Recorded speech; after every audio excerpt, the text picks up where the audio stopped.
Hey guys, Rob Summerall here. Welcome back to Cuisine for the Quarantine. Today, we're gonna take you out to eat. We've been in this quarantine and we haven't been able to hit the restaurants that we love. Well, tonight, if you've ever been to Outback Steakhouse, we're gonna serve up for you what is one of my favorite dishes from there, the Alice Springs chicken. We're gonna serve that with some loaded mashed potatoes and some roasted broccoli. Let's do this.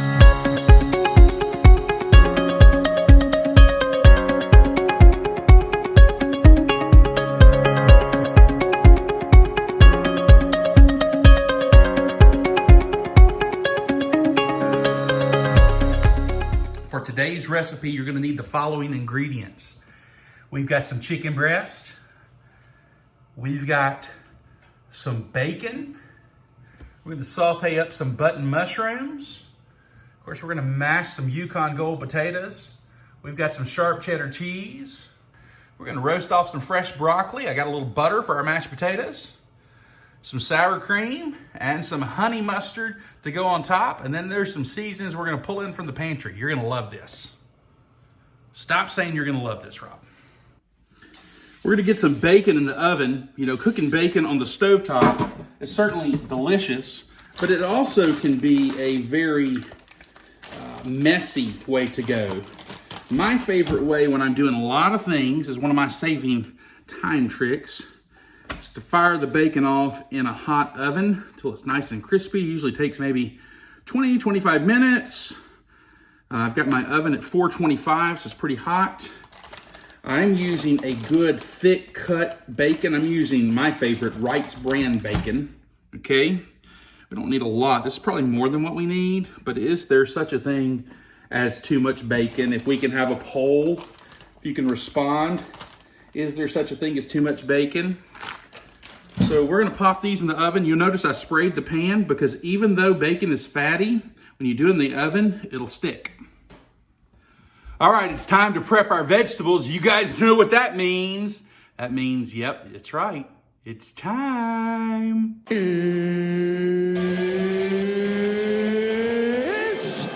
time! It's time to chop some things. Look at these beautiful carrots. Chop some things. A sharp knife is your best friend. Keep those fingers tucked in real tight. Just let the blade do the work. Chop some things. Man, I love yellow squash. So broccoli. How many of you guys struggle to get your family to eat good nutrient-rich foods like broccoli? Especially in a healthy way. I know that when I was a kid, kind of the only way to get me to eat broccoli was to smother it in cheese and maybe to counteract all the nutrient-rich properties that it had. Well, I can tell you that this is a great way. I know that you feel like I'm an evangelist for roasting vegetables, and it's probably because I am. I think it's one of the healthier ways to cook them. They're delicious that way. Quick story, I had one of my daughter's friends came over recently, and she was here for dinner, and her name is Hadassah, and she had some of that broccoli, and the kid ate broccoli like it was no tomorrow. In fact, she sent me a text message through my daughter recently saying, hey, can your dad make broccoli? And then she came to my house another time, and she came through the doors like after school, and she said, hey, you got some of that broccoli? Like, hey, we got broccoli, yo. We're gonna get some broccoli, you know. And here's the deal. I hope that one day I don't look like this, like I got broccoli here, you know, big old stuff growing out my head. That's kind of goofy. That's what I do. I cook food and I ain't goofy. So the secret to broccoli is to have the stem and just to chop down like this, you know, and we're gonna get the flowerets off. They're gonna come off. We're gonna kind of keep them, and I'm gonna be left with this. Now you could keep this and use it for a vegetable stock. I won't, but you could if you wanted to. Still kind of stuck with big chunks here, but just real quick. See how quick and easy that is? Just like chopping like, hi-ya, hi-ya, hi-ya, hi-ya, hoo. You know what chopping broccoli makes me think of? This will appeal to those of you that are the 40-something and up crowd out there. Do you remember that Saturday Night Live skit back in the day when Dana Carvey sat at the piano and he sang, "Chapin Broccoli, Chapin Broccoli." Yes, that's one of my favorites. So I'm not going to go through showing you how to roast this. By this time, you kind of know how I roast things. We're going to hit it with some extra virgin olive oil, a little kosher salt, a little pepper, and we're going to throw it in the oven, and it's going to be delicious. All right, we're really cooking here. I've got my pan hot. I'm going to dump my mushrooms in there.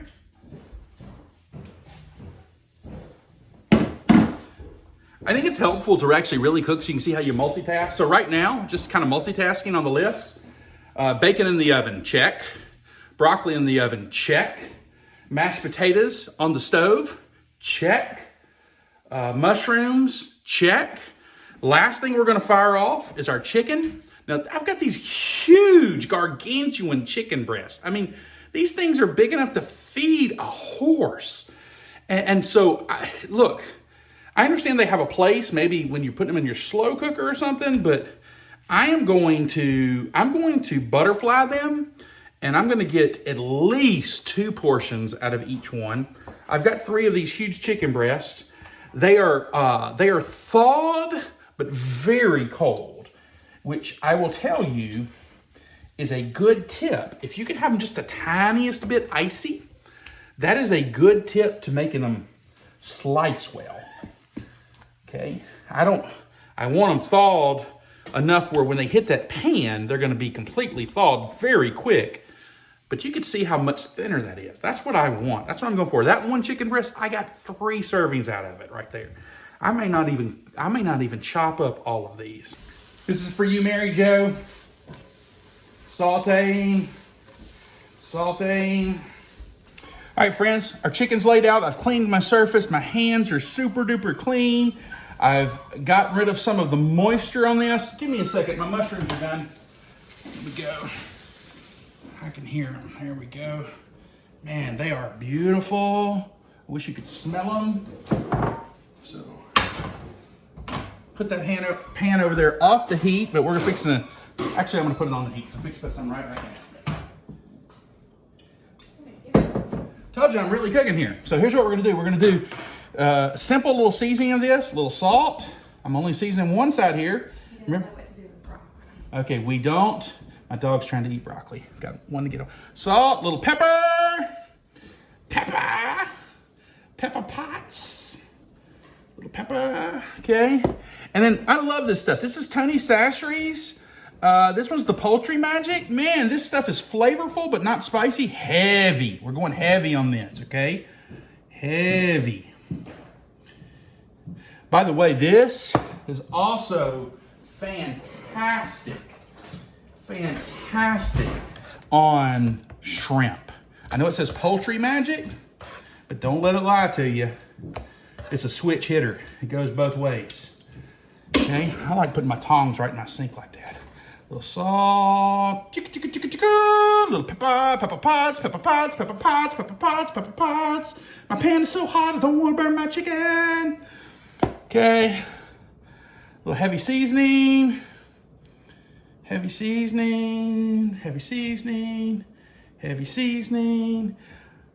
You say, wow, that's going to be so spicy, but you're going to see what we're going to do to temper the spice here in a second. Okay?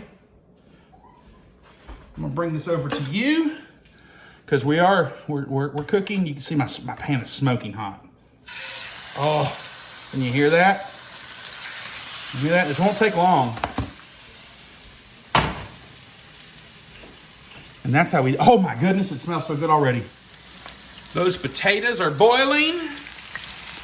That chicken is starting to season off. Our mushrooms are done. Let's check the oven. Oh, the bacon is done. We're gonna get a trivet here. Pull that bacon out. Put that there. Nobody burns themselves. Look at that. I'm so glad I'm not Jewish. And our broccoli is really close to being done. We're giving the broccoli a little shimmy. It smells good too.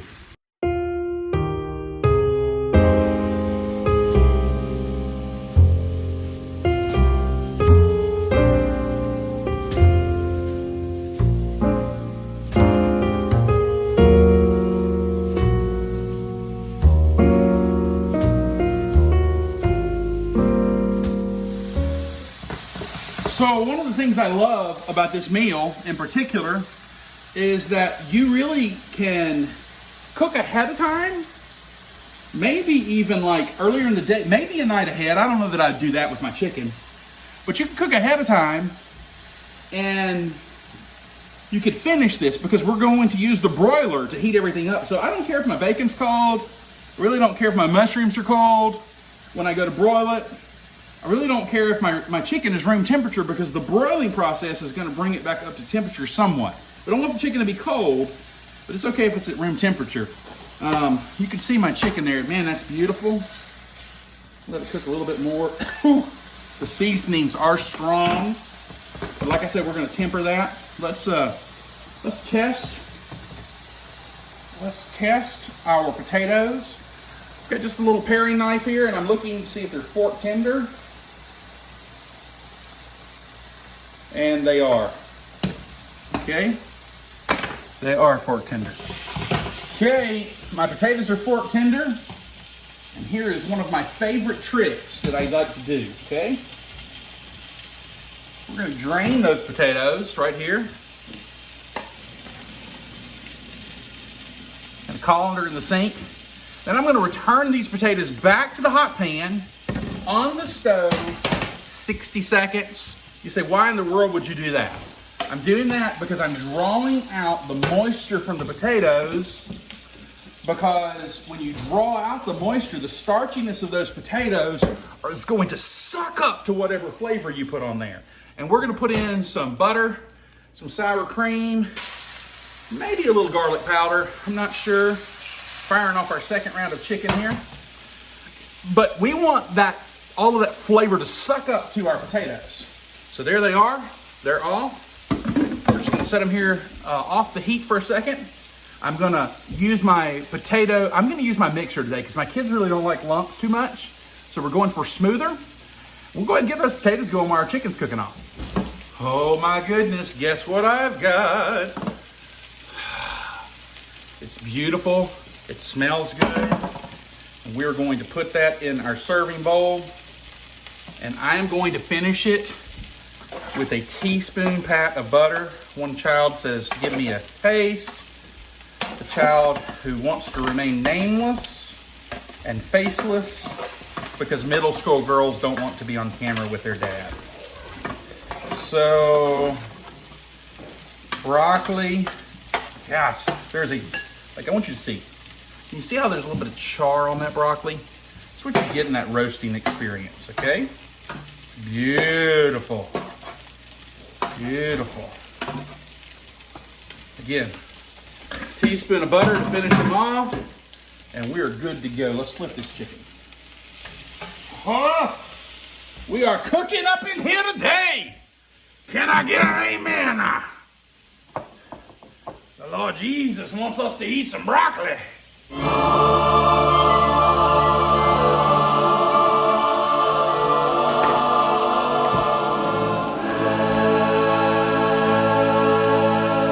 Love your family enough to use real butter. Just put it right there, and it'll get happy, happy, happy. Y'all ready to mash up some taters? All right, I got about a tablespoon and a half of butter. I've already hit it with a good little dash of garlic powder. We need some healthy pinch of salt. A little bit of pepper. Couple of tablespoons of sour cream. And then, okay, I'm fixing to blow the internet up. Either y'all are going to mock me or think I'm a friggin' genius. I'm not sure which. This is, I scraped up some of the crunchies from the bottom of the bacon pan and about a tablespoon of bacon grease. Yeah, that's right. I did it. I did it. I found a way to make mashed potatoes even more unhealthy. Okay.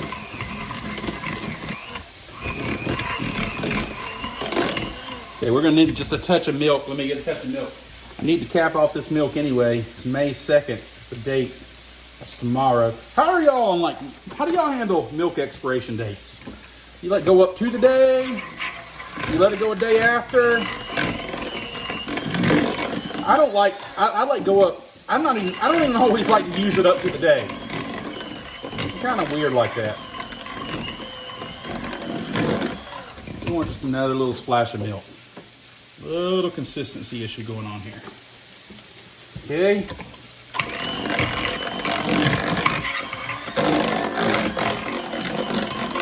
Oh, that's it. That is it. All right, guys, we're to our final stage of getting this meal ready. Our mashed potatoes are done. Our broccoli is roasted off. Those are our sides. So now I've got a station assembled here where we're gonna put together our Alice Springs chicken. I'm telling you, Outback has nothing on this recipe. You're gonna make this and your family is gonna ask for it all the time because this is one of those where it eats really well. And also, like I've fired off some extra chicken breast I've learned over the years, this is a great reheater kind of thing with the chicken. It reheats in the microwave really well. You're gonna be very popular. And this is really not that hard. What have we done? We put some bacon in the oven. You don't even have to saute the mushrooms if you don't want. And then we've fired off some chicken breast.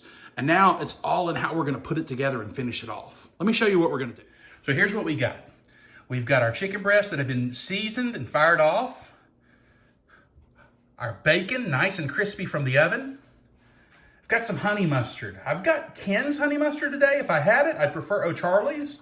Or you can make your own. It's not that hard. And then I've got some shredded sharp cheese. And then we have our mushrooms for those that like them. Let's put them together. So we're gonna take our chicken breast here and line them on the pan. Okay, every one of them. This is a clean pan. I roasted my broccoli on it and then I washed it. Okay. All of these chicken breasts are fully cooked. So what we're about to do has nothing to do with cooking the chicken breast. Okay. And then we're gonna take some of this honey mustard. And we're just gonna put it across there, pretty healthy portion. Back of our spoon, just on there, back of your spoon. You could use a pastry brush if you wanted to, but spoon works just fine. Okay. I'm all about multitasking when it comes to utensils in the kitchen. Unless I'm going to use it for a couple of things, I'm not going to have it. It takes up space, and pastry brushes are things that not everybody uses. Okay. Do you want cheese on yours? No, thank you. Okay. So daughter number 2 is done. Okay. Okay. I'm hitting a couple of these with the mushrooms. Okay. I told you that there's only a certain amount of intelligent people in my house that eat mushrooms. Okay. There we go. You see how beautiful that is? Can you see it starting to come together? Okay. If you wanted to add some sauteed onions to this, you could. And then we've got this crunchy bacon. Oh, let me give it a, oh yeah. I like to break it up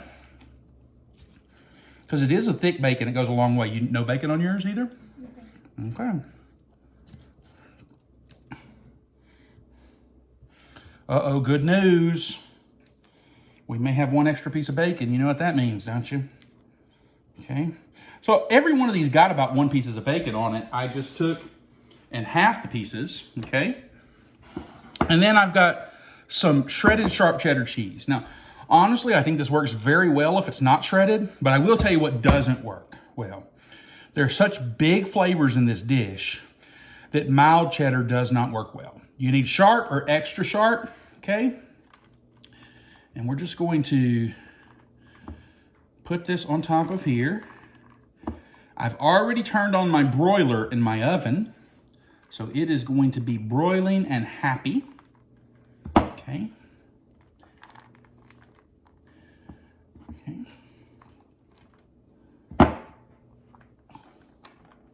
This is probably maybe 1.25 cups of cheese I'm using altogether, maybe. But you can see I'm not really chincing here on the cheese. And guys, that's it. We're gonna pop them in the broiler, and we're gonna be the most popular person in the house today. Okay guys, we're gonna put this in the broiler. Top rack, broiler. I don't know exactly how long they're going to be in there. They're going to be in there until they're melty and golden.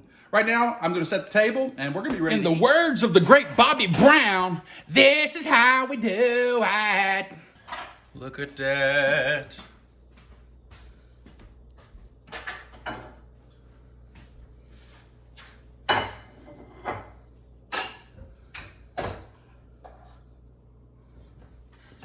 All right, guys, this looks amazing.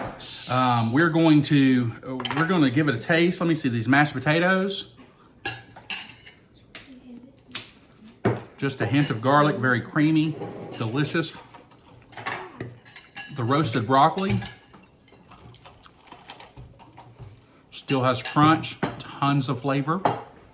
And then the pièce de résistance. Trying to get me a little bite here. Okay. Remember, we put that spicy seasoning on this, but then we cooled it off with that sweet honey mustard. Got that cheese. We've got that good bite there.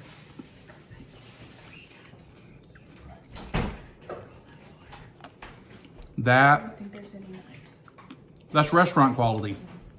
You can go to Outback, or you can go Outback into your house and get some groceries and bring it inside. And then you can have cuisine for the quarantine.